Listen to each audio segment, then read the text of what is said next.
권력의 지분을 갖고 있는 외교의 핵심은 김여정. 이설주. 최선이야말로 외무부의 실세다. 북한 최초 유리천장을 깨고 외무상 타이틀을 단 최선희. 최선희가 다 지키고 사령탑이 된 거예요. 통역관부터 시작해가지고 잔뼈가 굵은 여자거든요. 그만큼 이제 최선희가 전문가다. 김정은의 두터운 신임을 받는다. 그런데 출신 성분 토드가 매우 중요한 북한에서 최선희와 관련된 출생의 비밀은 고아입니다. 고아. 최선희를 직접 만나고 최선희가 대상을 해본 그런 사람이잖아요. 접점이 굉장히 많다고 저는 생각을 합니다. 같은 아파트, 같은 동네에서 살았거든요. 한 달이 건너면 다 아는 사이들 아니에요. 최선희가 뭐 터프하다, 최선희가 좀 곤방지다. 제가 보건대는 아주 유머러스하고 아주 자신감을 가지고 있다. 국장에서부터 외무상까지 6년 만에 초고속 승진을 합니다. 최선희와 같은 케이스는 처음 보거든요.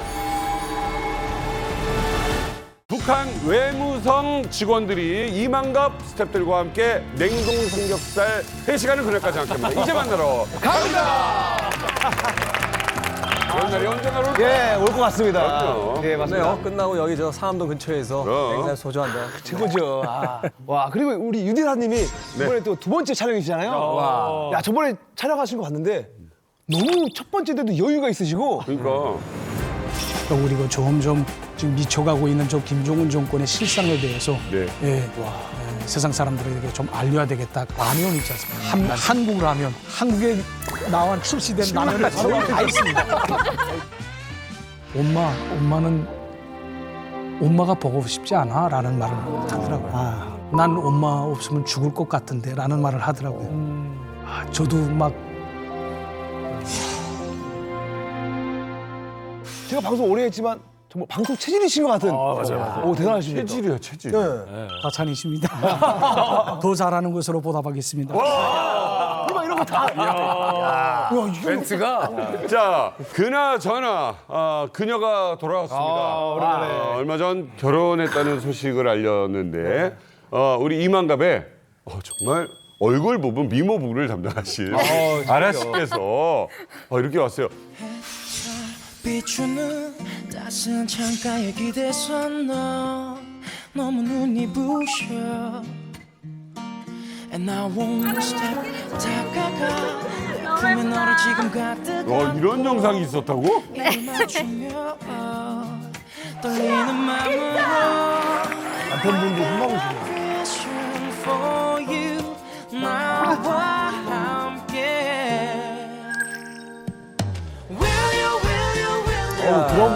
드라마 같다.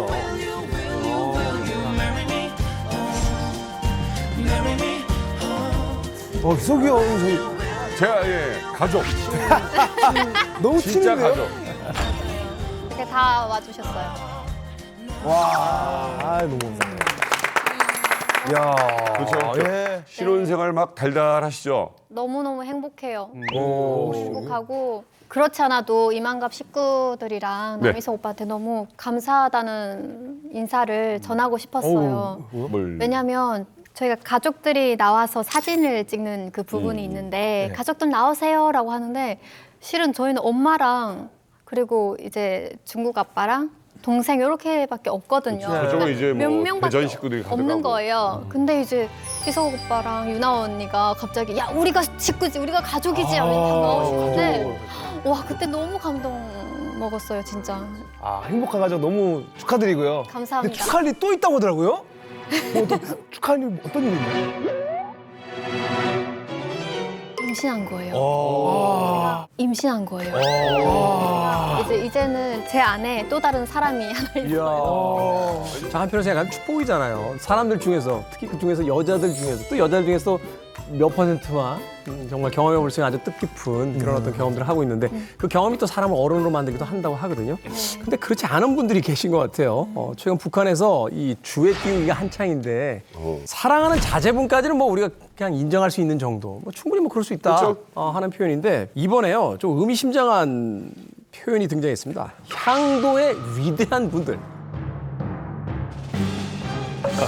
뭔 말이에요, 그게? 뭔가 좀 심상치가 않아 보여요. 그러니까 뭔 말인지 잘 모르는 정도의 표현이라는 건 정말 극소수에게 쓰는 표현이 아니겠느냐. 그렇지. 이런 어떤 우리가 논리적인 추론을 좀 해볼 수 있는 건데 이게 어떤 뜻입니까? 예, 그렇습니다. 북한에는 조선말 대사전이라는 곳이 있는데 그 용어를 보게 되면 향도자란 용어를 그 어떻게 종이를 내렸냐면 혁명투쟁에서 인민대중을 승리와 영광으로 이끄는 그런 향도자다라는 의미에서 이 향도자라는 의미를 씁니다. 대체로 이 최고 용도자나 그리고 또 후계자한테 이런 단어를 많이 쓰거든요. 김정은이 4대 세습을 준비하고 이것을 꼭 해야 되겠다라고 결심을 한 것만은 분명한 것 같습니다. 그러니까 이게 북한 주민들을 위해서라도 4대 세습은 무조건 막아야 된다고 저는 보거든요. 막아야 된다. 무슨 소리 하는 겁니까? 무슨 소리 하는 겁니까? 아, 참나 이거. 내래 이럴 줄 알고 만사일을 다 제쳐두고 여기는 류현우 대사를 잡게 아니, 이 리만감에 나와서 여기는 류현우 대사를 잡기 위해서 이렇게 왔어. 이 리만감에 나와서 우리 북조선의 고위층들을 빼가려는 속셈, 빼가려는 속셈. 내 이 속셈은 모를 줄 압니까? 내 이 속셈은 모를 줄 압니까? 얼굴 쎄네, 눈치챘어. 화가 잔뜩 납니다 이게. 짭정훈 씨 그거 알아요? 뭐랍니까? 짭정훈 씨 그거 알아요? 뭐랍니까? 최근에 그 당신이 하는 행동을 보게 되면 딱 맛이 간 것 같아요. 딱 맛이 간 것 같아요. 래퍼입니까? 래퍼입니까? 시간 그런 다른데. 이거 류현우 대사 이거 이거 류현우 대사 이거 이 남조선 괴뢰들을 만나더니 손쓸 수 없을 정도로 황색물에 아주 그냥 괴뢰들을 만나더니 손쓸 수 없을 정도로 황색물에 아주 그냥 푹 빠져들어갈 거야. 황색물에 아주 그냥 푹 빠져들어갈 거야.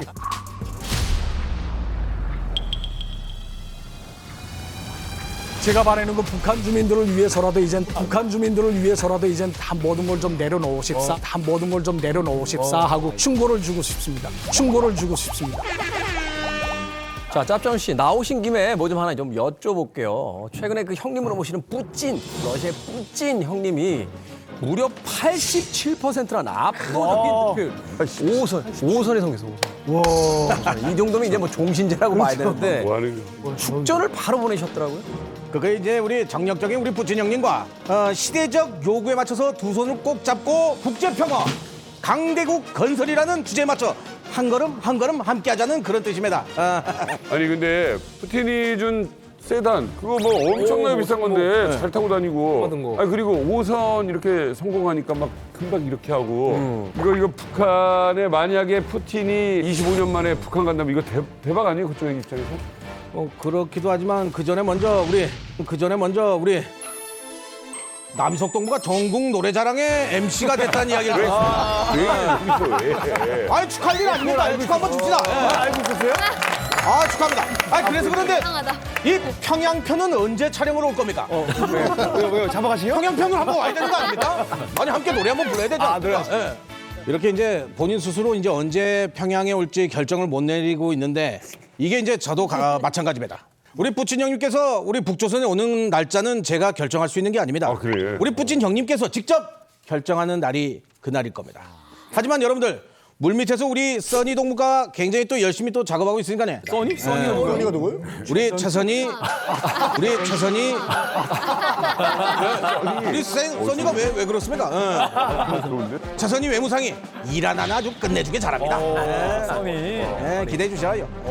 진짜 요즘 보면은 최선이가 좀 많이 눈에 좀 띄거든요. 그럼요. 사실 김정을 하면은 사실 주변에 보면은 김여정 그리고 리설트 현송호 같은 여성이 좀 많은데 그 사람들하고는 좀 결이 좀 다른 그런 좀 사람인 것 같아요. 그러니까 사실 이게 어마어마한 것이 최선희는 백두혈통도 아니고요. 그리고 김정은이가 아껴주는 그 뭐랄까 가수 출신도 아니거든요. 근데 여성이 통역관을 시작해가지고 우리나라로 치면은 외교부 장관 자리 그렇죠. 북한의 외무성의 수장이 됐다는 건 이거는 북한 가부장적인 그런 사회에서 여성이 한 부서의 장이 됐다는 건 이건 어마어마한 일입니다, 사실. 네. 자 궁금한 게 있습니다.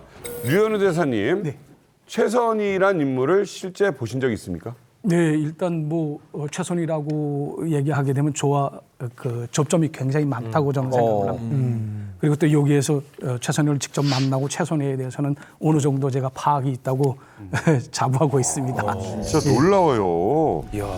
외무성 국장, 그러니까 북미 국장이 된 이후에 최선희가 그 북미 담당 부상 곧장 한 2년 만에 쭉 올라가거든요. 초고속 승진을 합니다. 네, 근데 저의 장인어른 놓고 보게 되면 1992년에 39실 부부장으로 임명이 돼가지고 16년 만에 39 실장이 되거든요. 그러니까 그리고 또 리용호도 담당 부상이 돼가지고 이 상이 되기까지 한 거의 10여 년 동안 기일이 걸렸습니다. 그런데 최선희는 단번에 이제 국장에서부터 외무상까지, 그러니까 외교 사령탑으로 되기까지 딱 6년이 걸렸거든요. 이거는 정말 물론 실력도 중요하지만 운이 굉장히 뒤따랐다는 걸 의미합니다. 그러니까 이거는 정말 기적과 같은 일이에요. 예, 이렇게 볼 수 있습니다. 그러니까 우리가 이제 주목해야 될 게 사실 이 최선이라는 여자가 도대체 어떤 이 비밀을 갖고 있길래 이렇게 든든한 백을 가지고 전문 관료로서 또 실제적으로 외무성을 쥐락펴락하면서 또 김정은의 곁에서 이 총애를 받고 있느냐. 이게 좀 궁금한 대목이죠. 자, 그래서 오늘 북한 최초 유리천장을 깨고 여성으로서 외무상 타이틀을 단 최선희. 어떻게 그냥 과연 그 위치까지 갈 수 있었는지, 또 그녀의 배경엔 무엇이 있는지, 또 현재 위상은 어떤지 오늘 이만갑에서 최초로 최선희에 대해서 집중 분석을 해보도록 하겠습니다.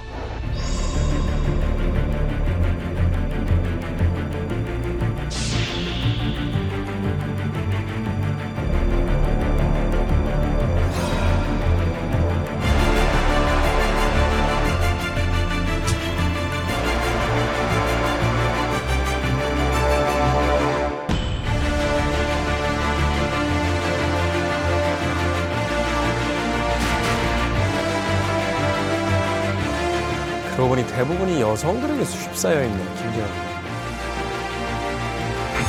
측근에는 이렇게 만든다는 거.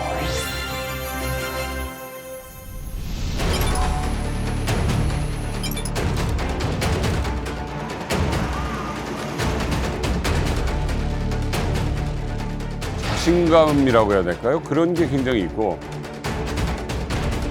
안절부절을 한 적은 없어요.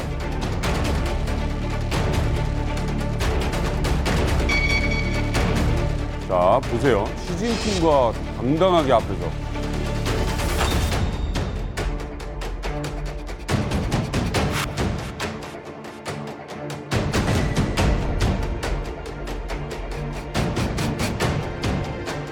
Our belief that we should strongly hold to the nuclear weapons to deter the possible U.S. attacks. The United States is trying to threaten DPRK with nuclear weapons, so we are trying to strengthen our nuclear capabilities in order to cope with the. 이런 장면. 이거 북한 누구도 못해요. 막 자유롭게 발언도 해버리고.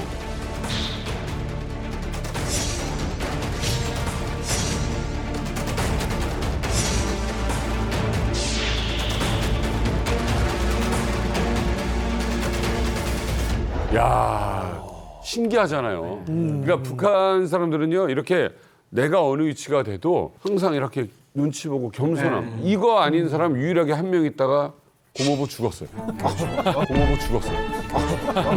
네, 가장 놀라운 거. 여러분, 길 가다가 기자들이 와요, 뉴욕에서. 다른 외무 이런 사람들은 그냥 지나가요. 아니라! 그리고 지나가요. 얘기해요. 프리하게 얘기해요. 그러니까 이거는 이제 북한 그 외교관들이 마음대로 자기가 발언을 할 수 없는 위치에 있는 거는 뭐냐면 언론에 타게 되면 이게 원시장으로 다 퍼져나가지 않습니까? 그런데 간혹 가다가 내가 이제 김정은의 우중과 다른 발언을 내가 했을 때 그 후 폭풍이 굉장히 세거든요.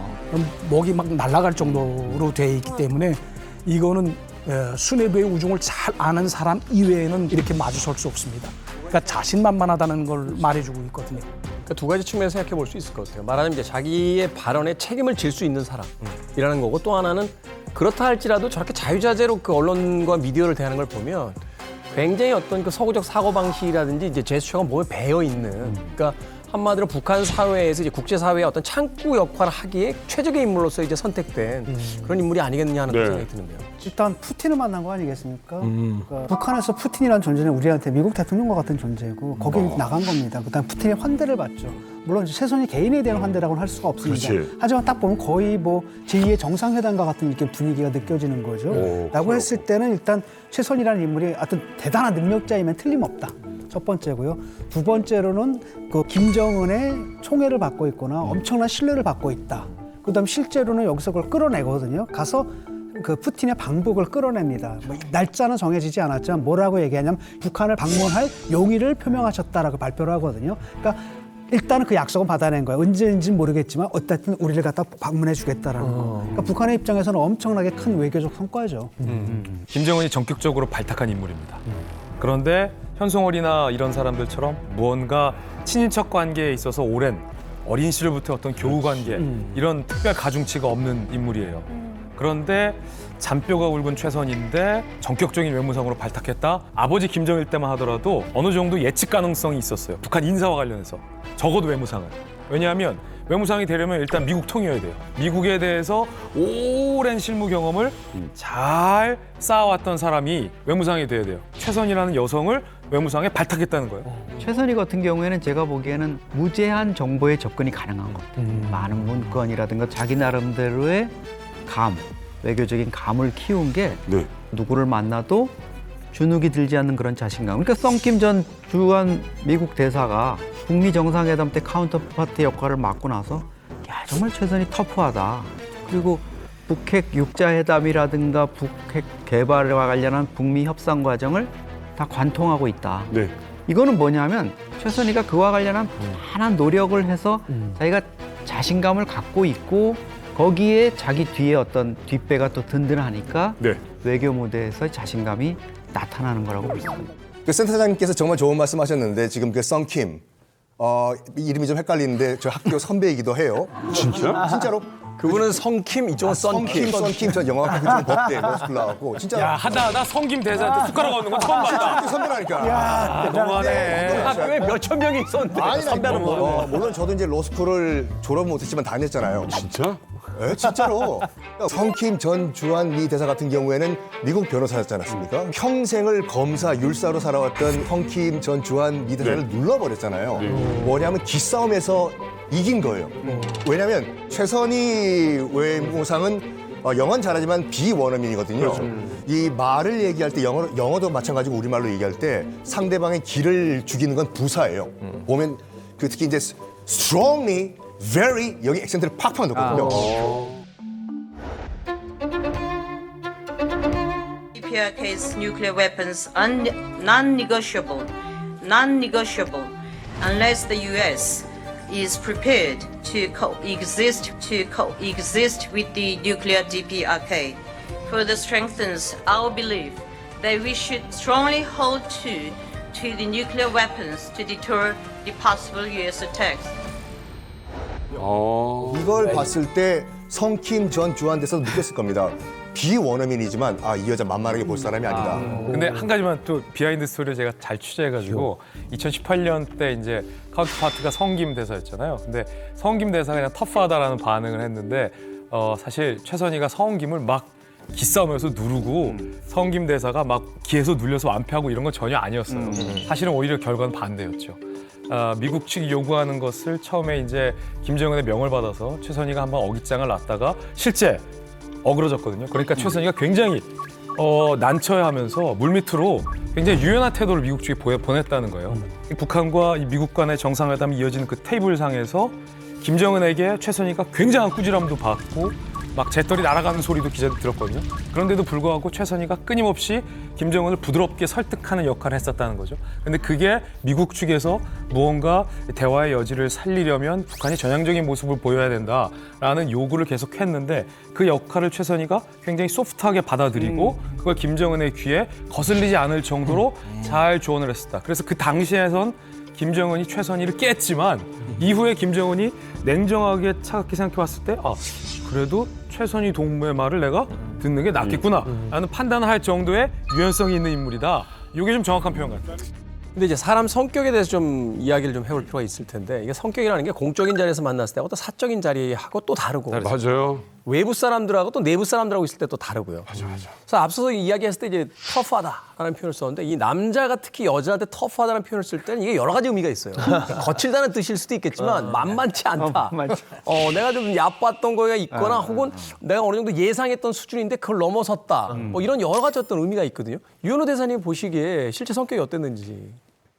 제 보기에는 그렇지는 않은 것 같습니다. 왜냐하면 이렇게 겉보기에는 그 최선희 외무상이 걸을 때도 이렇게 팔자고름 비슷하게 걷는 습관이 있어요. 하다 나니까 이렇게 흔들흔들하는 그런 모습이 연출이 되는 것처럼 보이거든요.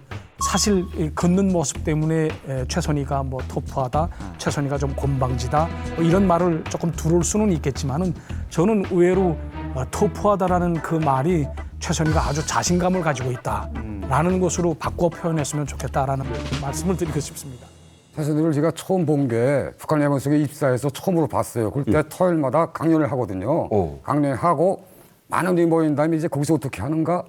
외교관만 내놓고 다 빠지시오 이렇게 하거든요. 그러면 다 빠지고 외교관이 몇 명 안 되죠. 한 400명 되는데 이제 최선희가 맨 앞에 있는 거예요. 여기나 북한은 서열대로 앉거든요.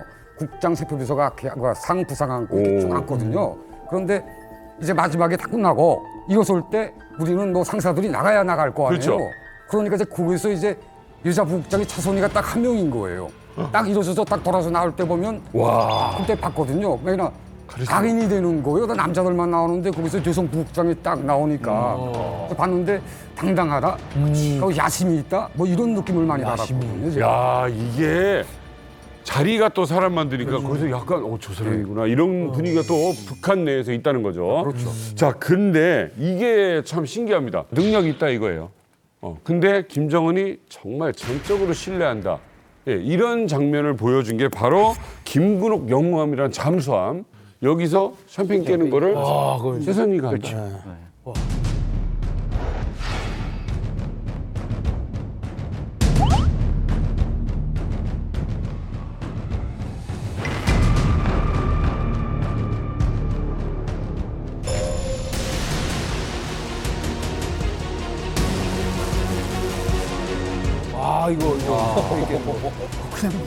야, 저거 진짜. 저게 안 다치게 보자기에 넣어가지고 해요.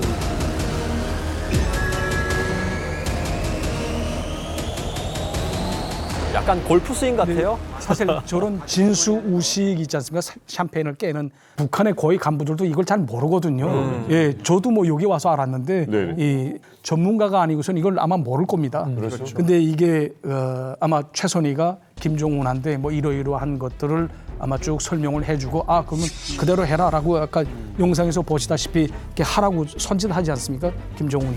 그래서 이걸 아마 샴페인을 까는 그런 장면을 연출을 했다고 생각을 합니다. 근데 이게 그 김근옥 함이 사실 미국을 어떤 공격하는 핵으로서 제압하는 어떤 그런 임무를 띠고 진수를 하는데 아이러니하게도 이 진수식의 모든 과정은 미국의 잠수함 진수식을 그대로 본땄어요. 그러니까 잠수함 선수 부분을 성조기로 감싸서 하는 그 부분도 똑같이 성조기로 감싸고 모든 사실 이 액싱이라든가 샴페인 브레이킹 하는 게 서구 유럽에서부터 뭐 미국으로까지 다 지금 국내화된 관리화된 이런 의식인데 그걸 그대로 본땄단 말이에요. 근데 이거는 딱 세 가지입니다.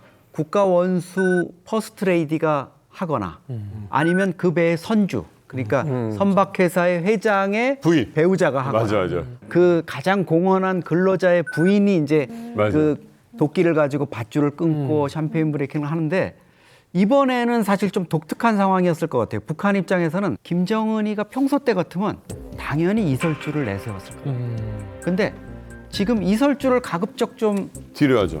뒤로 물러나게 하고 주애를 지금 내세우고 있는 상황이니까 주애한테 그렇다고 이거를 시킬 수는 없고 샴페인 브레이킹을 시킬 수가 없으니까 김정은 입장에서는 고민을 하다가 퍼뜩 떠오른 가장 적임자라고 생각한 게 자기가 가장 믿는 최선희였던 거예요. 어쨌든 최선희는 지금 보통 힘을 가진 사람이 아닙니다. 자, 그렇다면 최선희는 자력으로 이 자리까지 올라간 걸까요? 그래서 제가 이번에 최선희가 이 외무성에 입사 직전까지 이력이 담긴 간단한 프로필을 제가 준비했습니다. 어마어마합니다. 최선희 이력, 이거 드문 건데. 이게 드문데요. 자, 물음표에서 외무상까지. 이걸 보시면은 어떤 게 좀 떠오르시나요? 통역사 네? 했다고 전 들었었거든요. 통역사. 통역사에서 외무상까지. 쓰죠. 왜냐면 그 학생 때 중국이랑 오스트리아랑 이제 또 몰타라는 곳에 맞아요. 유학을 하고 그랬다고 했거든요. 근데 북한에서는 실은 북한 주민이 이 세 나라 이상을 갈 수 있다라는 거 말도 안 되는 거거든요. 그 진짜 0.001%에 속하는 사람만 할 수 있다고 얘기할 수 있는데 저는 딱 눈에 들어오는 게 한 이름이 딱 하나 들어오는데요. 최영림. 보자마자 이 최선희는 금수저인 것 같아요. 왜냐하면 아버지가 지금 최영림이거든요. 이 최영림이 어떤 사람이냐면은 최영림의 아버지 어머니가 김일성하고 항일운동을 같이 하다가 죽었어요. 근데 그 부모가 죽을 때 내한테 아들이 있는데 김일성한테 아들을 부탁한 사람이 최영림이에요. 그래서 최영림이가 해방이 된 다음에 어디에 가냐 만경대 혁명학원이라는 데 이제 들어가고 전쟁이 일어났을 때는 그 김일성 근위대 그 근위대 중대에 이제 배치돼 가지고 측근에서 김일성을 지켜요. 그래가지고 1.4.5태 때 김일성이가 이제 쫓겨갈 때 그때 엄청나게 막 힘들잖아요. 근데 최영림이가 총을 들고 김일성 옆을 4일 동안 자지 않고 지켰대요. 그래가지고 서가지고 꾸벅꾸벅 조는 걸 김일성이 보고 그리고 나가지고 최영림을 자기 이제 간이 침대 눕혀가지고 자기 외투를 덮어줬다라는 그런 설화가 있고요. 그리고 또 김일성이가 직접 모스크바 대학교에 유학을 보내요. 그리고 러시아에 갈 때 심지어 최영림을 불러다가 유학생활 힘들지 않느냐, 어떻냐, 직접 챙겼어요. 그 말은 뭐냐면은 최영림은 고아거든요. 근데 그러면은 되게 주눅 들고 되게 힘들잖아요. 근데 최고의 아버지를 둔 거예요. 그게 누구냐? 김일성인 거예요. 와, 최고인데 그거? 그런 사람이기 때문에 저는 만약 그 사람의 딸이다 그러면요. 이건 뭐 수저예요. 그냥 태어날 때 그냥 금수저를 물고 나온 여자예요. 자, 이게 통역사에서 외무상까지일까?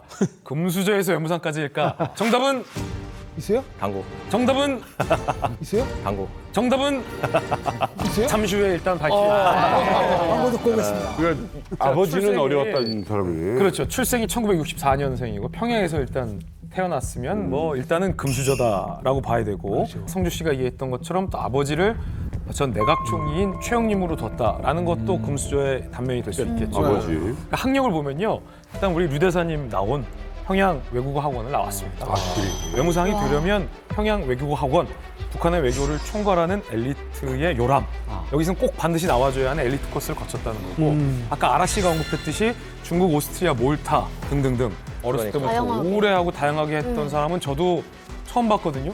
그렇기 때문에 확실히 뭐 전무후무한 케이스는 분명하다 이력은 그렇게 볼 수 있을 것 같아요. 그러니까 보통 외교관들을 일찌감치 조기 양성을 위해 가지고 해외에 보낼 때 보면 최선희 같은 경우에는 빨라도 너무 빨라요. 12살 때 갔어요. 조기 유학. 76년에. 76년에 중국의 베이징 제55중학교라 그래가지고 거기가 이제 외국 학생들이 많이 오는 곳인데 거기 가가지고 베이징 외대 부속중학교 그러니까 외중 외고 나온 거예요. 이렇게 어릴 때부터 양성을 시키고 오스트리아, 몰타 뭐 이렇게 했고 아마 그 과정에서 끊임없이 이제 조기 교육을 통해 가지고 어학 교육을 받았을 거고 최선희가 그 아버지의 후광까지 더해지면서 뭔가 승승장구할 수 있는 기반을 마련한 거죠. 저희가 저 최영림 그 책임소기와 같은 아파트, 같은 동네에서 살았거든요. 또 같은 아파트에서도 또 같이 살고. 왜냐하면 이 최영림 책임소기가 그 주석부에서 김일성이 책임소기를 하지 않았습니까? 그러니까 저희 아버지도 일회부에서 그 경호 사업을 그 주석부를 담당해 봐서 같은 아파트에서 살게 된 거죠. 세상에. 예. 같은 아파트. 예, 그래서 우리 둘째 형님 같은 경우에는 1964년생인데 초등학교를 우리 최선희 외무상하고 같이 다녔어요. 나이가- 최선희 외무상하고 같이 다녔어요. 나이가 형님들. 아파트에 그러면 서로 알았어요 최선이랑? 네, 뭐 70년대 말인가 그때 중국에 그 소년 유학 쪽으로 갔었거든요. 한 1, 2년 지난 다음에 이제 와서 방학 때마다 들어오지 않습니까? 그때 저희 아파트 쭉 올라가면서 최선희하고 쭉 오기는 그 과정에 제가 최선희 지나갈 때 향수 냄새 같은 아주 그 이상 야릇한 냄새가 확 풍기더라고요. 이상 야릇한 냄새가 확 풍기더라고요. 이상 야릇한. 예, 70년대, 80년대 초까지만 해도요. 다른 여자의 향수 냄새를 아직까지 기억하고 아니, 그때 북한이 없는 거지. 그때까지만 해도 네. 북한 사람들은 땀내. 맞아. 예, 이 땀에 쫄은 냄새, 예, 이 그랬어. 머리에 쫄은 냄새 이게 다거든요. 땀내, 담배 냄새, 술 냄새 이 세 가지서 왔다 갔다 했어. 맞습니다. 근데 최선이는 향이 달랐다. 예, 그 외국에 나갔다 왔으니까 벌써 냄새부터 다르거든요.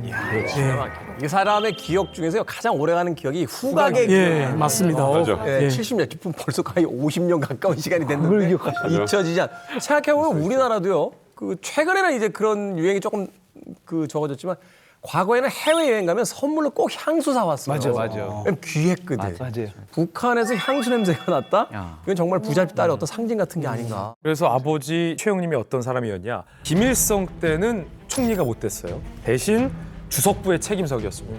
우리나라로 굳이 따지면 뭐 대통령 비서실장, 옛날 청와대 비서실장 정도예요. 그러니까 1호 김일성에게 보고되는 문건을 최영님이 다 볼 수 있다는 거죠. 그리고 정말 중요한 거는 따로 독대를 해서 김일성에게 보고할 정도로 특수한 신뢰 관계였다. 이 최영님이라는 사람이 그런데 독특하게 아들 김정일 시대 때 총리에 등극하게 됩니다. 부총리에 이어서 총리에 등극하게 되는데 재밌는 게 김일성에게 충성을 하지만 비서실장으로서 동시에 그 정보를 후계자인 김정일에게도 제공하는 역할을 합니다. 그래서 김정일이 후계 구도를 세울 때에 상당한 공을 한 인물로 평가되고 있습니다. 그렇기 때문에 지금 보시면 2010년이에요. 김정일이 밀가루 공장, 민생 현지 지도를 다니는 장면인데 그 곁에 최영님이 동행할 만큼 믿는 사람이었다는 뜻이죠. 그러면 김정은 입장에서는 할아버지 김일성에게 비서실장, 최측근, 김정일이 마지막까지 믿었던 총리, 그리고 김정일의 탄생을 돕는데 결정적인 역할을 한 인물, 그의 딸 누구요? 최선희가 김정은에게 갖고 있는 의미라는 건 어떤 것일까를 생각해 보면 이게 그냥 외국말만 잘한다고 되는 건 아니구나라는 걸 알 수 있죠. 믿음의 뿌리가 깊네요. 예, 최영님의 위상을 보여주는 결정적인 단서가 하나가 있는데요. 그건 2011년 12월 김정일이 사망했을 때 국가장의위원회 명단을 보면 알 수가 있습니다.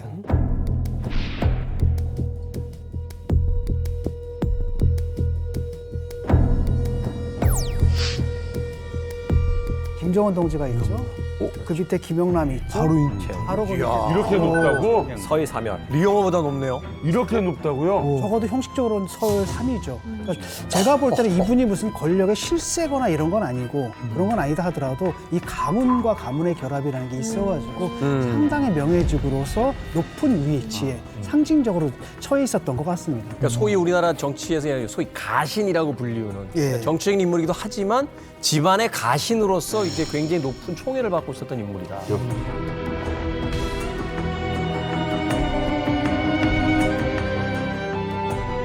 아니 저런 데 있었던 분이야. 근데 있는 점인지 모르겠다니까. 저런 사람이 오래가.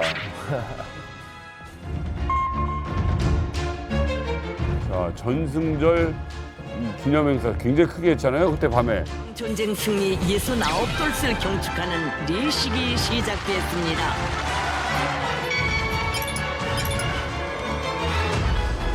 최선이다. 뒤에 맞네.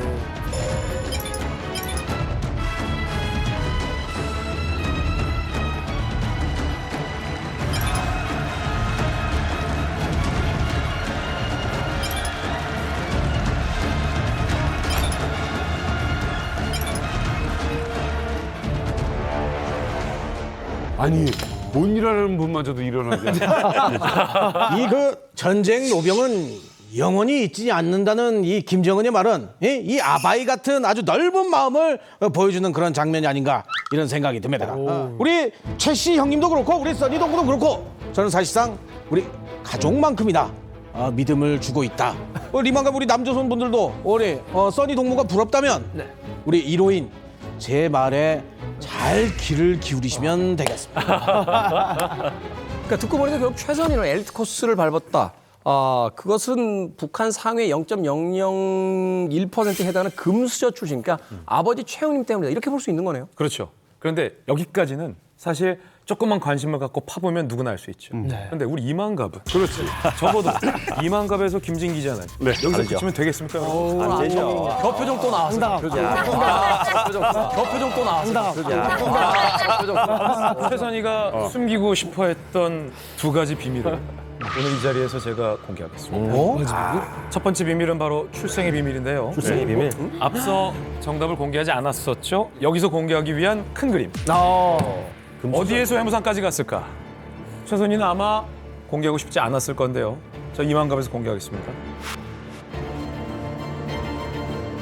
정답은 바로 고아입니다. 정답은 바로 고아입니다. 아버지는 뭐야? 지금까지 얘기한 게 뭐야? 아빠 있었잖아요. 아 이거 너무 자, 김정민 씨. 예. 최선희의 아버지가 누구랬죠? 최영님, 최선희의 성은 뭐죠? 최 씨, 아버지의 성은 뭐죠? 최 씨. 근데 제가 고아라고 했죠. 어떻게 된 겁니까? 뭐야? 자, 그 비밀은 바로 제 주머니에 있는데요. 거기 있어? 여기 주머니가 숨겨져 있거든요. 뭐지? 바로 최영님은 양아버지라는 겁니다. 양아버지라는 겁니다. 자, 첫 번째 최선희와 관련된 비밀은 최선희는 고아였습니다. 1965년 1살 때 최선희가 부모를 잃자 최영림이 그녀를 입양해서 최선희를 키운 거죠. 1살 때 입양을 했기 때문에 최영림이 아주 어렸을 때부터 최선희를 자기 딸처럼 쭉 키워왔습니다. 하지만 출생의 비밀은 최선희는 고아였다는 거죠. 그러면 북한 내에서 출생과 이 출신 성분 토대가 매우 중요한 그런 북한에서 고아 출신의 최선희가 북한 외교를 총괄하는 그것도 여성 외무상이 된다라는 것은 북한의 위인전은 없지만 북한 위인전에만 나올 법한 출생의 비밀이었죠. 그런데 놀라운 건 최선희와 관련된 두 번째 비밀이 또 숨어져 있다. 뭐야? 두 번째 비밀. 너무 센데?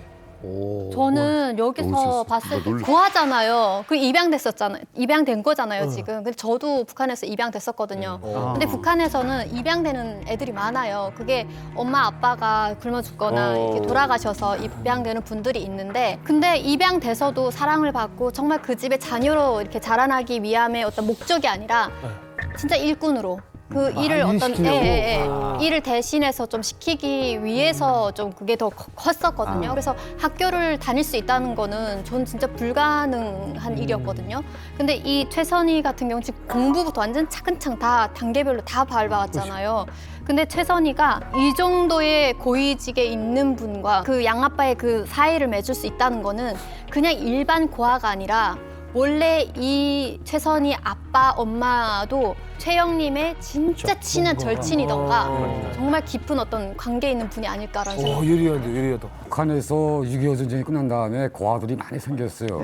그때 어머니 아버지가 여러 가지 이유로 하여튼 돌아가셨어요. 돌아가셨는데 그때 리당에 많은 간부들이 왔다는 거예요. 와서 이렇게 선별을 하더래요. 그러니까 어머니가 아버지가 북한 당국에 충실하다 돌아가셨으니까 선발하러 왔다는 거예요. 그러니까 무슨 이유인지 모르죠. 그래서 최선희도 말해서 이런 과정 속에서 상황 속에서 선발되지 않았나 이렇게 생각을 하거든요. 제가 지금 생각하는 게. 제가 알고 있기에는 최용림한테 이렇게 슬하에 친자식이 없었기 때문에 아들과 딸을 입양해서 키웠습니다. 그러니까 아들은 최승호 씨라고 중앙통계국 국장을 하다가 2021년인가 그만둔 것 같더라고요. 그러니까 이게 여기서 말을 해도 될지 모르겠는데 이게 그 최영림 총리한테 조금 저 신체적인 무슨 뭘 잘못된 부분이 좀 있는 것 같습니다. 고장이 난 부분이 하나가 있어요. 그 계통으로. 그러니까 아이를 낳는 아이를 알 수 없는 상황이었다. 그렇습니다. 그래요. 그러니까 제가 알고 있는 바로는 만주 벌판이 굉장히 춥지 않습니까? 그러니까 이런 거로 해서 이렇게 동상 있거나 뭐 하게 되면 그쪽 그 계통의 본능적인 생식 계통에 큰 문제가 생기는 거로 알고 있습니다. 자, 김진 기자님.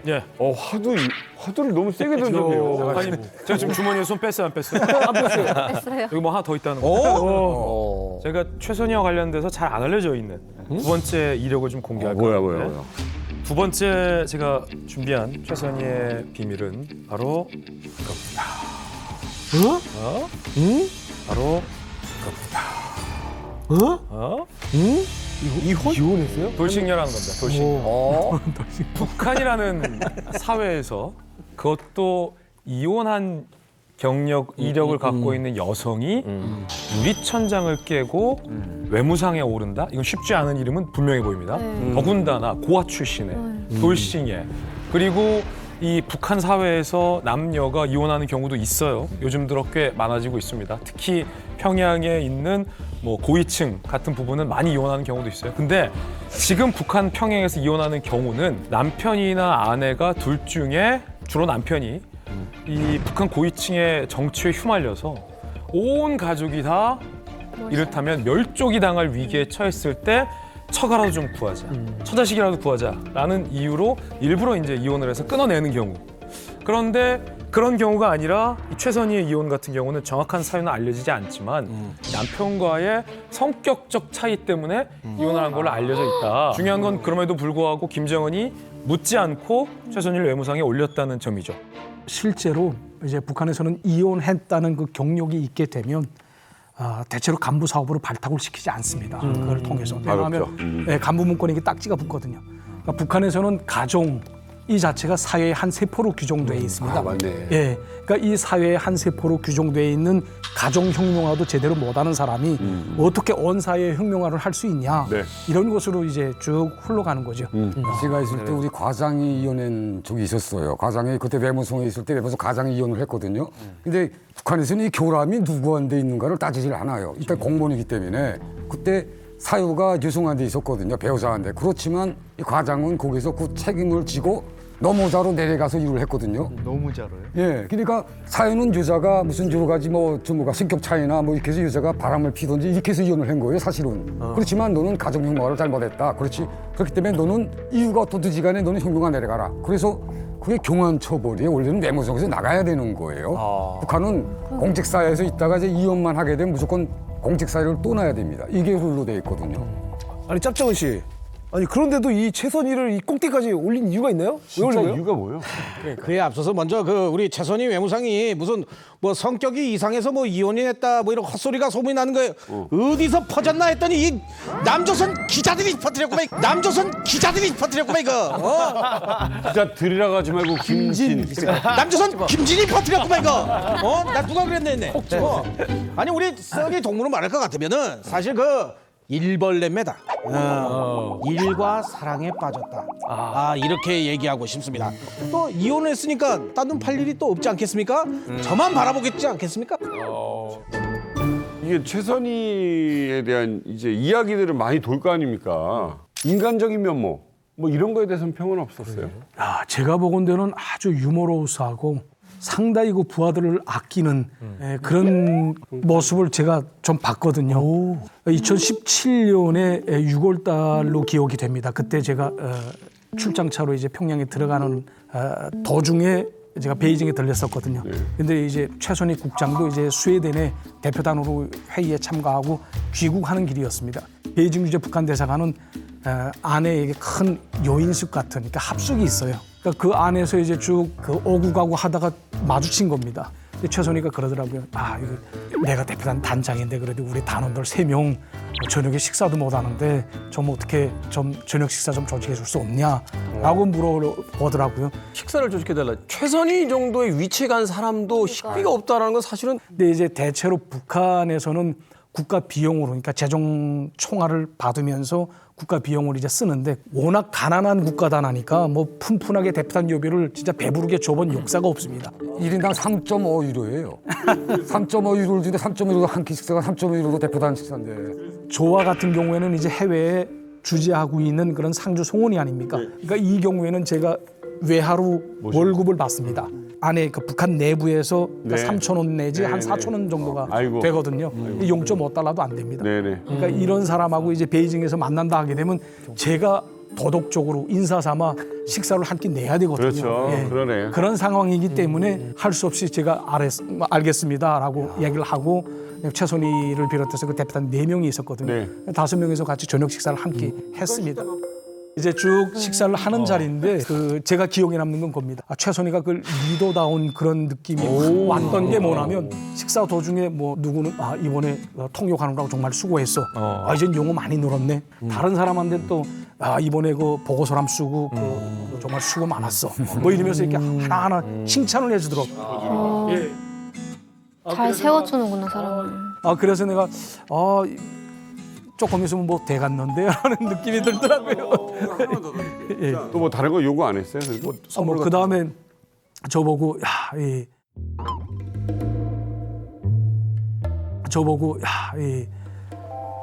향수를 좀 하나 좀 사달라고 하더라고요. 그때도 그래서 이게 예민하시지. 네, 이런 거 좀 얘기해요. 네. 향에 예민하시네. 무슨 향수가 필요하냐라고 물어봤더니 자기가 쓰는 향수 브랜드가 있대요. 네네. 근데 보니까 무슨 샤넬 산스라고 그거 유명한 거예요. 이 향수를 제가 베이징에 있는 소우드 공항 면세점에서 그때 당시 한 $100가 조금 넘었거든요. 네, 뭔가 그래서 주면서 후에 나한테 도움이 될 것 같다라는 생각도 조금은 하셨어요? 그런 생각은 전혀 없었습니다. 왜냐하면 여성이 일부 상이라든가 상이 된다는 건 상상도 할 수가 없었던 일이에요. 그리고 이제 맞네. 북미 국장이 좋아하고 아무런 접점이 없는 그런 사이가 아닙니까? 인사권자라고 하게 되면 잘 보일 필요가 있는데 당시에. 북미 국장이 뭐 저의 인사 사업을 뭐 관할하진 않거든요. 그래서 그저 그렇게 인간적인 측면에서 좀 부탁을 하길래 도와줬습니다. 당시 최선희 국장이 대사님한테 호칭을 뭐라고 하면서 향수 사달라고 했어요? 좀 리얼하게. 현우야. 현우야. 뭐라고? 현우야. 누나 냄새 알지?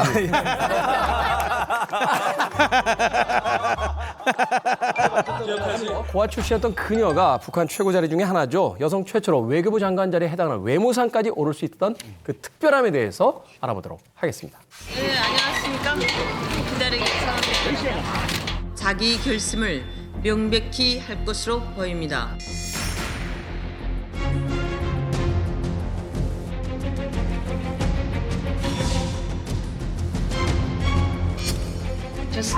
We have just come here for negotiations on. 자, 초반에 이제 통역을 담당하는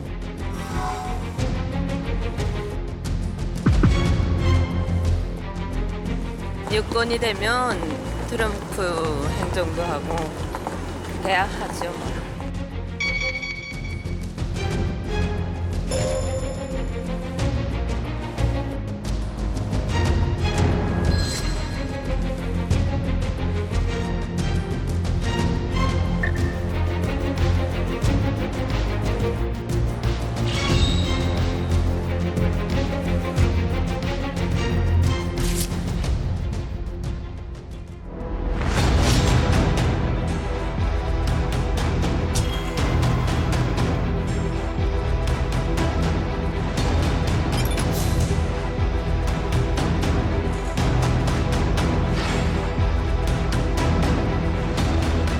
우리가 시간도 적고 또 실내 구축 조치도 취했고 하지만 우리가 받은 상응 조치는 아무것도 없고 우리가 받아 하는 거는 배신감뿐입니다.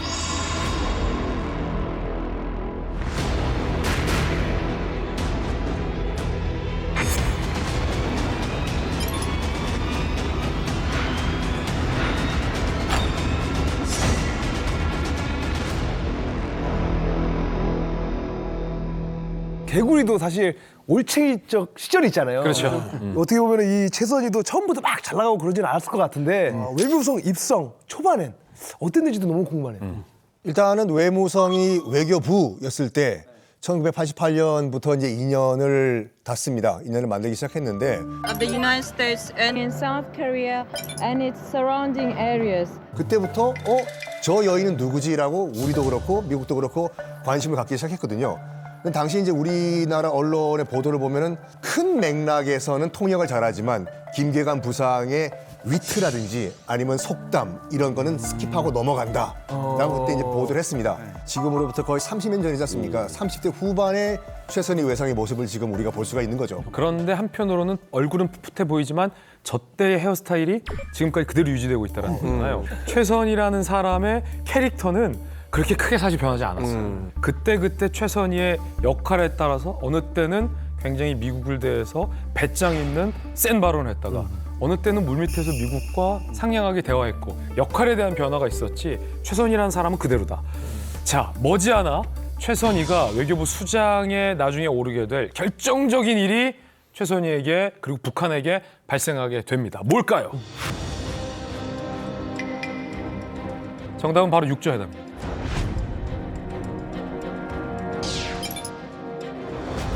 2000년대 북핵 문제 해결을 위해서 열렸던 육자회담. 거기에서 최선희가 통역을 담당하게 된 겁니다.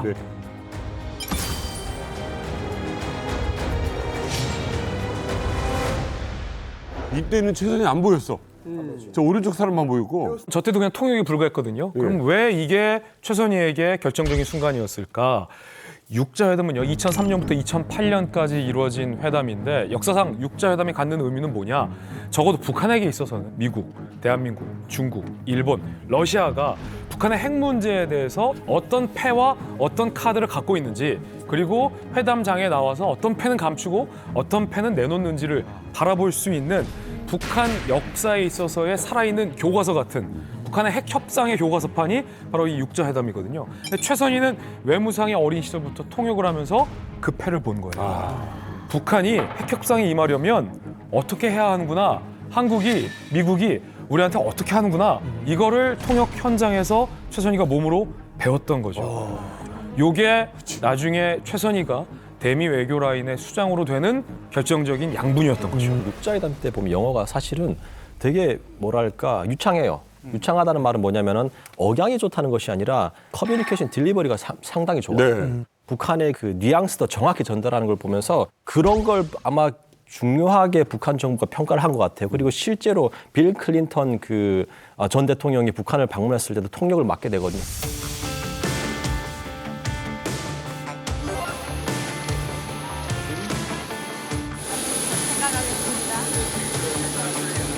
북한에 이제 뒷배라 그러면 중국이잖아요. 중국어도 해요.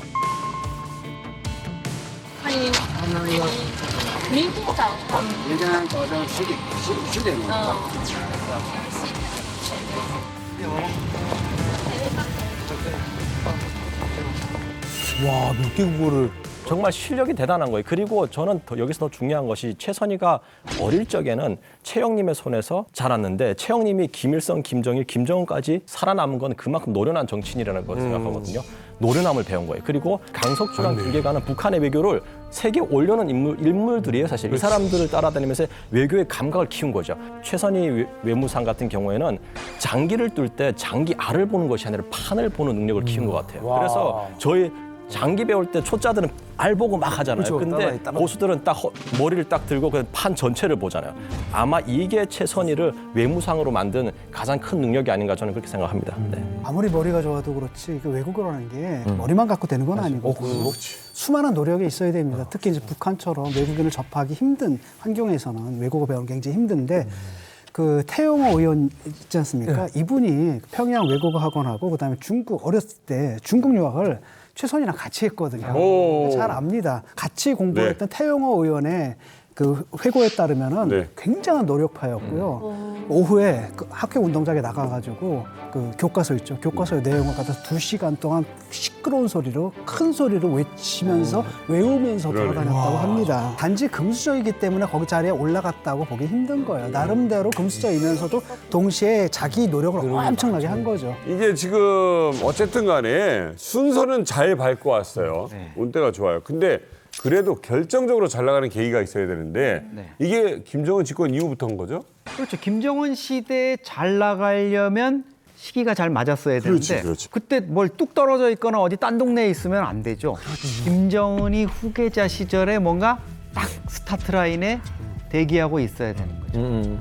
본격적으로 2016년이 한창 김정은이 핵미사일 피치를 올리면서 2017년 말에 방향을 전환하던 그 시기, 거기에 최선희가 미국국 국장으로 있었던 거기에다가 이 관운이 또 좋습니다. 뭐가 잘 되려면 바로 위에 있는 고참이 좀 뭔가 삐끗하거나 뭐 헛발을 헛쳐서 좀 이렇게 돼야 되는데 한성열 유엔 대표부에서 잔뼈가 굵고 외무성의 부상으로 미국 쪽을 한참 주도하고 나가던 한성열이가 이때 미국의 고용 간첩이다 이런 혐의로 해가지고 보위부에 전격적으로 체포가 돼요. 2016년에 승진한 지 2년도 채 되지 않아서 우리로 차관급인 외무성 부상이 되는 거죠. 초고속 승진. 2년만. 이거 조금 부연 설명을 해드리자면 제가 2016년 8월에 평양에 있었거든요. 2016년에 인사 변동이 조금씩 일어난 게 뭐냐면 외무상이었던 이수용이 국제비서로 가면서 외무상으로 리용호가 됩니다. 리용호가 미국 담당 부상이었거든요. 북미 국장이던 한성열이 미국 담당 부상이었던 리용호의 자리를 꿰찬 겁니다.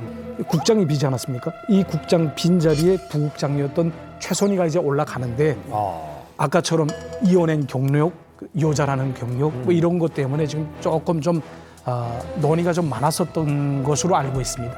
근데 이제 김정은과 김기관 일부상 사이에 계속 오전에 뭐 혹은 오후에 계속 전화 연결을 계속 가지거든요. 김기관 일부상이 국장으로서 최선희 이상 더 다른 여성이 없다. 왜냐하면 그 누구보다도 미국 담당국에서 잔뼈를 굴고 왔고 30년 동안 그리고 또 미국에 대해서 가장 프로페셔널한 그 사람이 지금 현재는 최선희밖에 더 없다. 중요한 사안이기 때문에 원수님께 말씀드립니다. 라고 얘기를 해서 그 자리에서 그래? 그럼 내가 시킨다는 걸 해.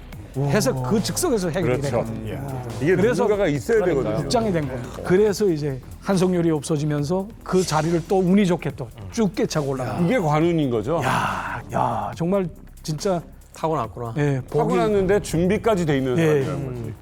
그리고 이때 외무성 부산까지 올라온 최선희에게 정말로 황금과 같은 기회가 또 하늘에서 또 왔게 되는 지금도 황금줄이 몇 개인데. 바로 최선희를 북한 외교 사령탑으로 이끈 두 번째 결정적인 장면인데 북한 역사상 최초였죠. 바로 제1차 북미 정상회담이 딱 외무성 부상일 때 최선희 앞에 찾아온 겁니다.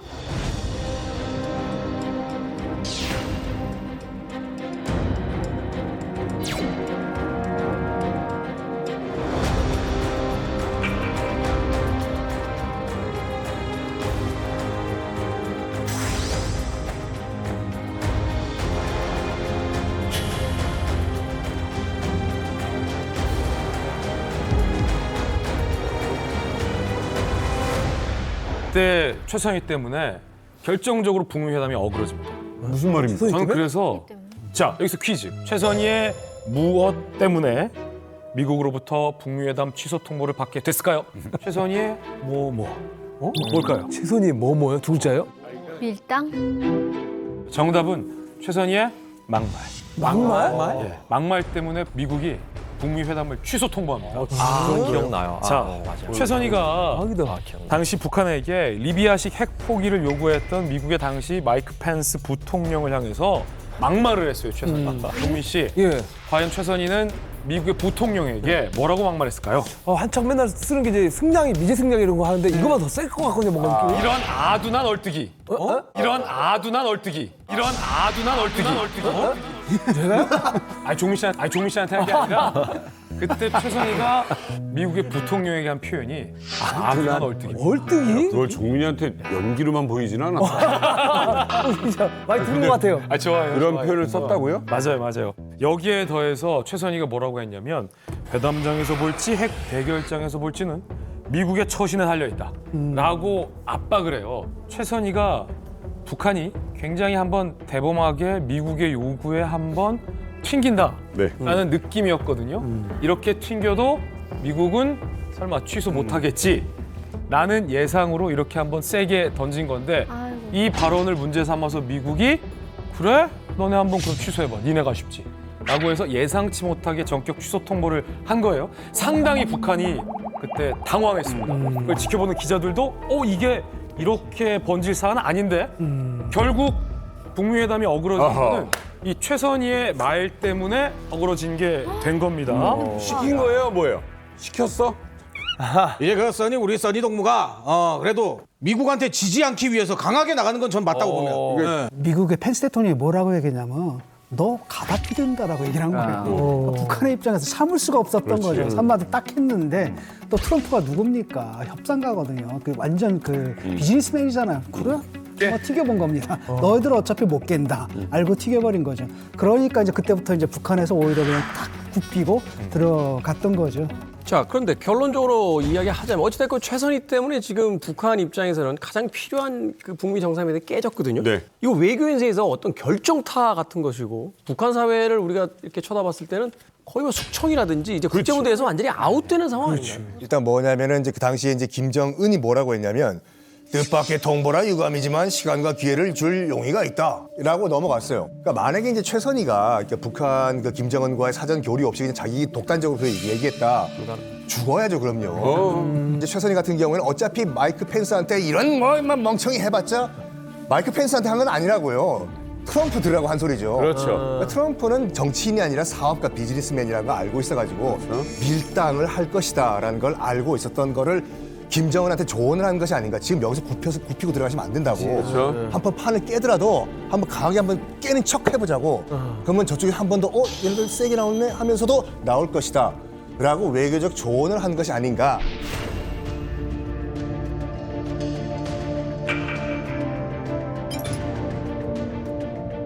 자, 그럼 최선희를 북한 외교 사령탑에 오르게 한 세 번째 결정적인 장면이 이제 딱 등장을 합니다. 궁금하네요. 어찌됐든 우리가 결과를 알고 있잖아요. 그래서 다시 북미가 만났죠. 네. 그런데 어디서 끝났습니까? 하노이 노딜로 끝났죠. 그렇죠. 근데 역설적으로 하노이 노딜로 끝난 이후에 최선희에게 결정적인 기회가 찾아온 겁니다.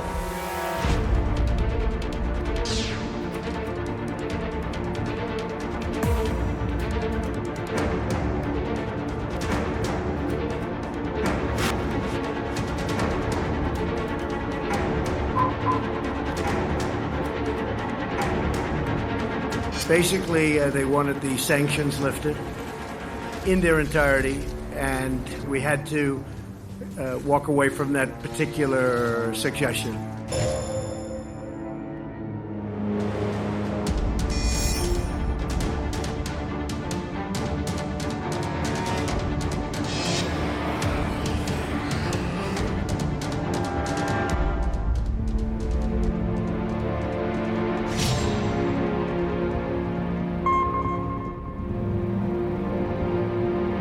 이러한 미국 측의 그 반응을 보면서 우리 국무위원장님께서 점이 고려에 대해서 좀 의욕을 잃지 않으시지 않았는가 이런 그런 그 느낌을 제가 받았습니다. 앞으로 이러한 기회가 다시 미국 측에 차례지겠는지 여기에 대해서는 저도 장담하기 힘듭니다. 감사합니다. 야. 나도 살고 김정은 위원장도 살고 입장을 만들면서 끊지는 않는. 종민 씨, 최선희 발언 중에서 가장 인상적이었던 게 어떤? 아까 전에 봤듯이 김정은이 북미 거래 의욕을 잃었다는 느낌을 받았다. 그렇죠. 이거는 분명히 김정은의 그 말을 그대로 그냥 전한 것 같은 느낌? 그런 느낌 받았는데 최선희가 이 정도였나라는 생각이 드네요. 지금 북한 권력에서 이 역할을 하는 사람은 딱 한 사람뿐이 없습니다. 김여정. 내가 우리 최고 지도부, 그러니까 오빠한테 직접 물어보지는 않았지만 내 생각엔 이럴 것 같다. 최선희는 사실 일찌감치 이 얘기를 지금 하고 있는 거예요. 그래서 우리 지도부가 지금 의욕을 잃은 것 같다거나 또 심지어는 예견하는 듯한 얘기까지도 하잖아요. 이거는 정말 우리가 영상으로도 뭐 일부 공개가 됐지만 김정은이 그 호텔 방에서 대책회의를 하는 그 핵심 멤버로 최선희가 바로 옆에 앉아서 그러면서 지금 김정은 최고 지도자가 어떤 생각을 하고 있구나 그렇죠. 하는 거를 다 간파해서 본인이 그걸 다 전파를 하고 있다는 거예요. 그래. 유 대사님은 저 당시에 어디 근무하고 계셨습니까? 예, 저 당시에 쿠웨이트에 있었습니다. 쿠웨이트에서도 저 뉴스를 다 볼 거 아니에요? 예, 뭐 완전히 관심사로 돼 있으니까 숨을 죽이고 봤죠. 최선희의 저런 발언 어떻게 보셨습니까? 저거는 김정은과 조율이 잘 되지 않으면 저런 발언을 할 수 없습니다. 자기 마음대로 우리 최고 지도자의 우중이 뭐 의욕이 떨어질지 정말 가늠이 안 간다라는 정도로 얘기하는 것 같으면 이거는 김정은의 우중을 그대로 반영했다는 걸 의미하지 않습니까? 네. 그렇기 때문에 사전에 둘이 조율이 있었다고 저는 봅니다. 저는 다른 장면을 되게 주목해서 봤거든요. 리용호 외무상이 옆에 있어요. 리용호 외무상이 오늘은 기자분들의 질문을 안 받겠습니다. 라고 선언을 해요. 그런데 최선희가 받아요. 그러면서 김정은의 심경 얘기를 꺼낸 거예요.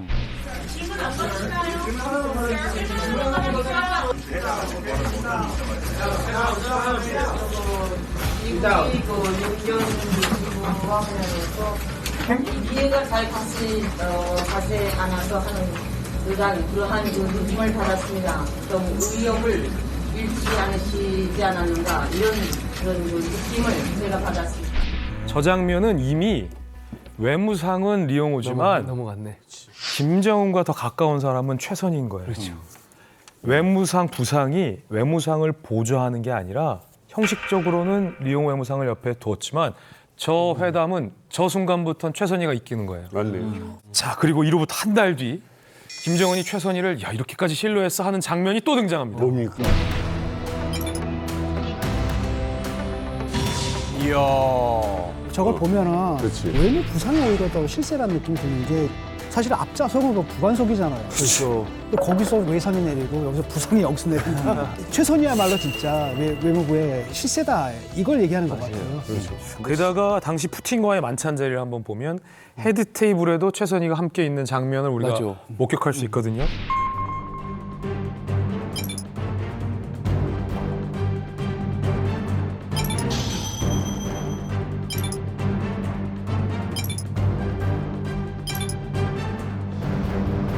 저는 한 가지 또 추가하고 싶은 것이 최선희가 이제 하노이 회담, 뭐 싱가포르 회담이 뭐 노딜로 끝난 다음에 김정은에게 출구 전략도 제시를 했다고 저는 봅니다. 그게 뭐냐면은 지금 모든 회담이 지금 어그러진 상태에서 김정은과 그 참모들이 패닉 상태에 빠졌을 때 최선희가 이렇게 이야기했을 거예요.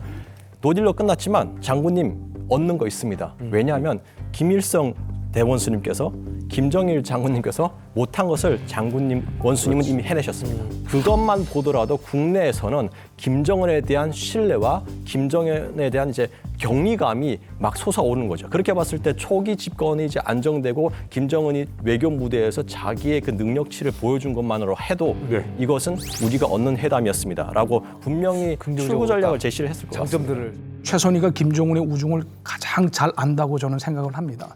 이게 또 어떻게 잘 알 수 있냐면 이 부상이 돼서 김정은과 다이렉트로 전화 연결을 가질 수 있었던 그 기회가 찾아옵니다. 이제 2017년 말부터 시작해서 일부상이었던 김기관이 이렇게 다리를 좀 잘 못 쓰거든요. 그래서 저희 장인어른의 그 이야기에 따르면 이제 행사 같은 데 이제 가게 되면 김정은이 김기관 일부상을 찾는다는 거죠. 이렇게 손주순하면서 오라고 하게 되면 어린애처럼 아장아장 걸어서 김정은은 한 대까지 온다고 해요. 그 정도로 이렇게 관절이 매우 나빴거든요.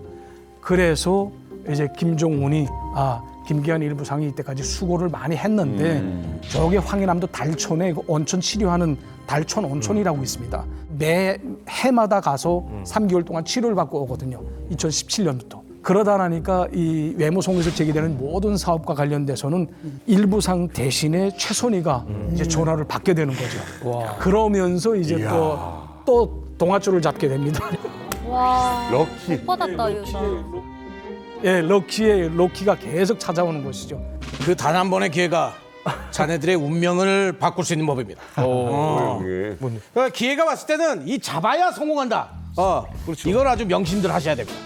그래서 우리 외무성에서도 무슨 말이냐면 기회는 바람과 같아서 잡지 않으면 날아간다는 거죠. 기회가 왔을 때 무조건 잡아라. 기회를 잡는 사람이 있으면 그 기회를 놓치는 사람도 있습니다. 이 하노이 노딜 사건이 왜 난리도 아니었거든요. 이제 북한의 대대적인 숙청바람이 불 거다. 특히나 이제 이용호 그 당시 외무상 같은 경우는 뭐 사형이 됐다. 충격적인 뭐 카드라 통신까지 이제 들려오기도 했었는데. 소문이 있었어.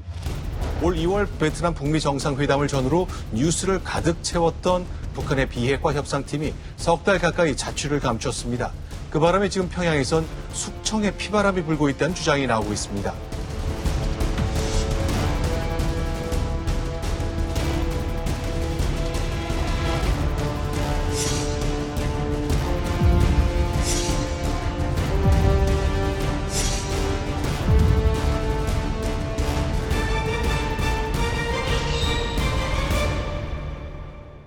우선 김혁철과 같은 경우에는 이 회담이 끝난 이후에 바로 이 사람이 탄강에 내려갔습니다. 예, 혁명화 조치로. 그래서 노동혁명화를 한 6개월 동안 하고 다시 올라와서 지금 현재는 당 국제부의 산하에 있는 연구소에서 연구원으로 일하고 있습니다. 그다음에 신혜용이라는 그 통역이 있잖아요. 그 신혜용은 이제 혁명화는 아니고 이 사람은 외무성에서 나가가지고 그 외무성 바로 뒤에 인민대학습당이라고 있습니다.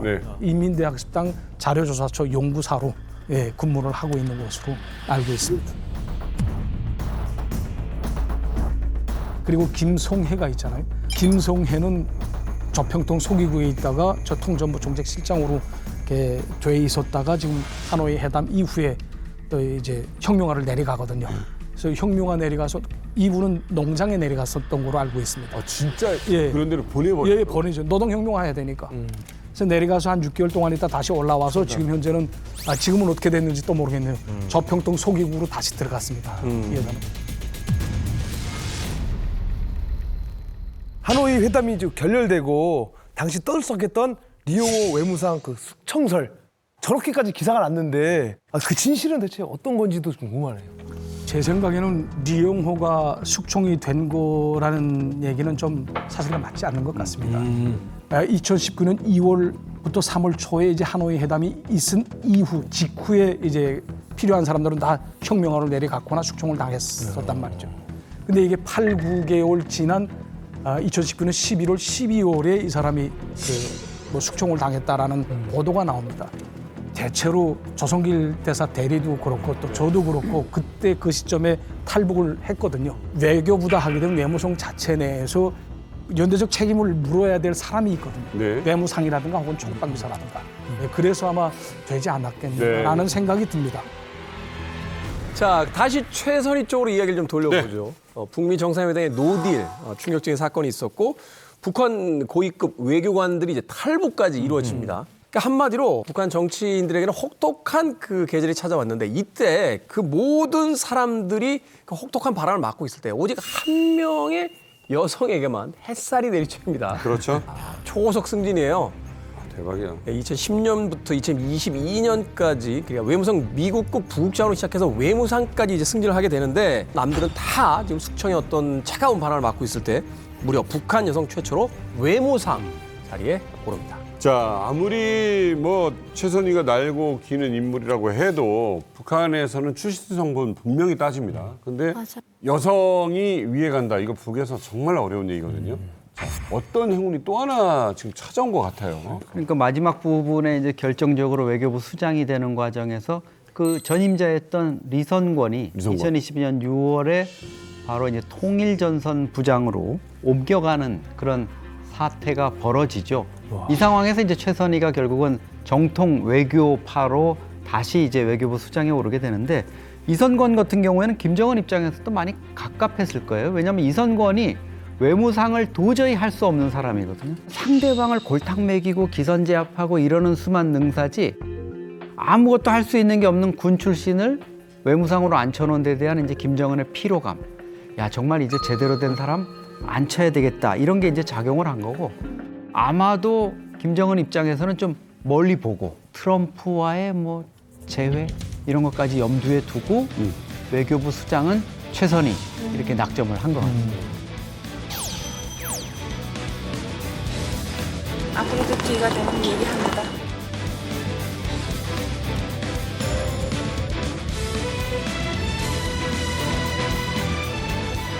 솔직히 뭐 제가 지금까지 보면서 최선희와 같은 케이스는 처음 보거든요. 그래서 최선희를 보고 저는 명리야 복리야라는 그런 표현을 쓰고 싶습니다. 그게 뭐예요? 면냐 복이야? 그러니까 복이 연거푸 찾아, 그러니까 연거푸 달려 들어온다라는 말인데 운이 많이 작용이 됐다고 하지만 그렇다고 해서 뭐 결코 이 사람이 뭐 외모상으로서의 자질과 품격이 없다는 걸 의미하지는 않습니다. 그러니까 충분히 이 자기의 운도 실력이 있어야지만 이걸 발휘를 할 수 있거든요. 그런데 저는 제가 살면서 지금까지 이런 그 6년 만에 초고속 승진을 했던 그런 케이스도 처음 보거니와 북한 외교 역사에 아주 없는 전무후무한 일이거든요. 굉장히 그 뭐라고 할까 이렇게 약간 부러워하시는 거예요. 예, 부러워하면서도 야 이게 있을 수 없는 일인데 어떻게 북한에서 이게 일어났구나라는. 뭐예요? 왜 그렇게 할 수 있는 거예요? 그러니까 믿음, 신뢰, 실력 다 갖춘 겁니까? 예, 그러니까 실력, 뭐 운 모든 게 다 쌍으로 겹쳤죠. 예. 최선희가 지금까지 북한의 대미 외교를 담당하는 수장으로 버티고 있었던 건 지금까지 류 대사님이 말했던 노력, 운, 실력, 김정은의 믿음도 있지만 전 세계에서 미국의 리더십 변화를 가장 밤새도록 고민하는 나라 한 곳을 뽑으라면 일본, 대한민국, 이스라엘, 이란, 북한이에요. 북한.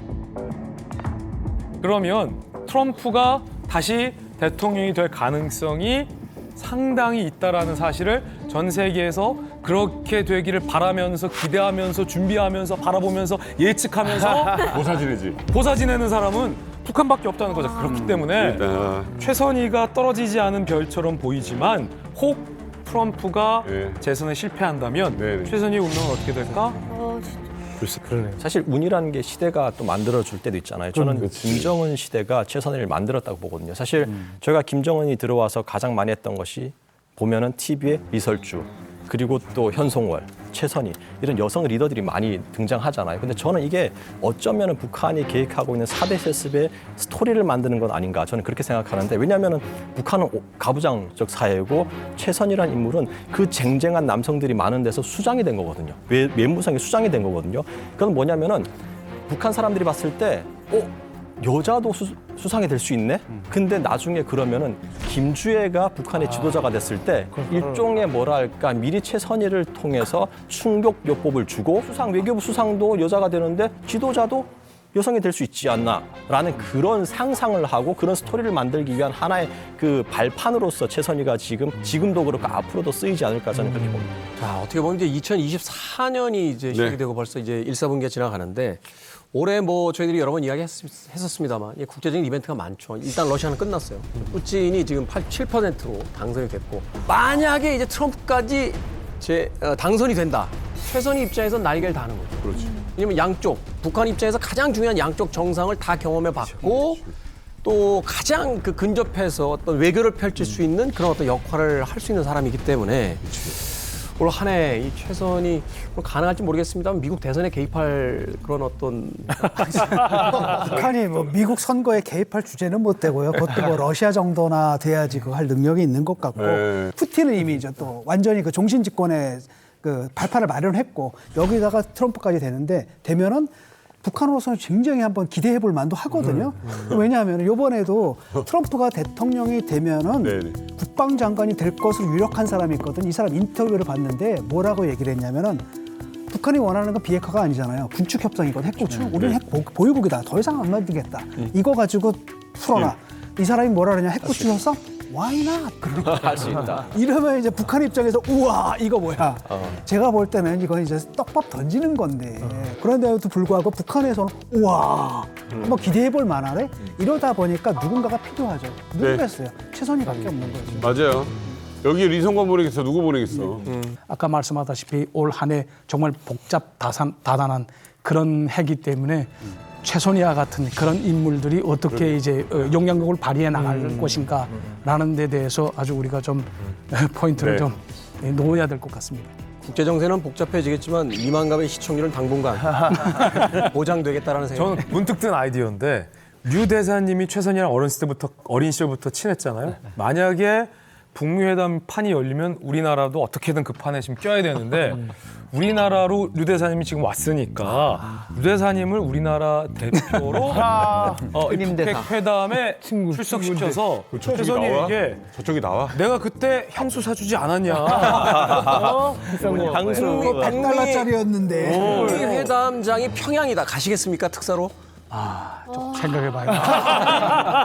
목숨이 대롭거든요. 그러니까 뭐 말이 외교지 외교가 어디 있습니까? 지금 오직 한 군데 미국하고만 지금 대화하는 곳이잖아요. 그러니까 미국 대선이 어떻게 되느냐에 따라서 최선희의 활약도 방향을 좀 잡을 수 있지 않을까라는 생각을 해봅니다. 오늘 최선희한테 고관해 주실래요? 아니면 누가 되실래요? 사실은 오늘 굉장히 힘들었거든요. 뭘 골라야 될지. 이게 재밌는데. 방송 시작하자마자 짭정은 씨가 바로 알려줬어요. 뭔데요?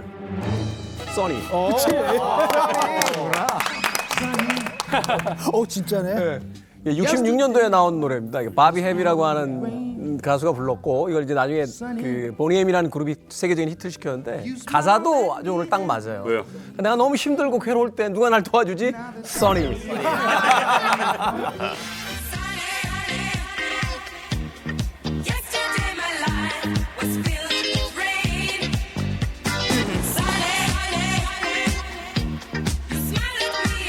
대단히 기쁩니다.